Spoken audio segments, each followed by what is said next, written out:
Sponsored by Learn for Life. September is Self-Care Awareness Month, and tonight doctors explain why self-care routines can be beneficial for both your physical as well as your mental health. Self-care is anything that, kind of we deliberately kind of do, or maybe in some instances refrain from doing, with our own well-being in mind.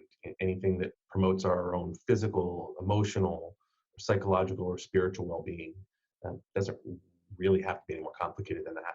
Dr. Matthew Seiko is a psychologist who says self-care should be intentional, meaning you should make sure to set time aside in your normal routine for it.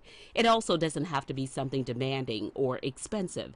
Dr. Seiko says what does matter is that it makes you feel good or relaxed. Some examples could be going for a walk outside if you enjoy nature, taking a bubble bath, journaling, socializing with friends, or even meditating.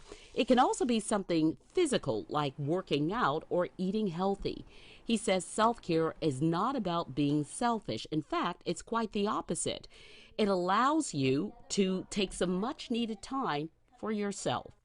So doing this kind of work thoughtfully, in a very planned way, it is absolutely a vital part of us as at an individual level being more effective in the world around us. And I will often say, especially to women, you got to be, it's the oxygen mask on the airplane analogy. You gotta. They tell you that when you get on, you got to put it on yourself first before you help others.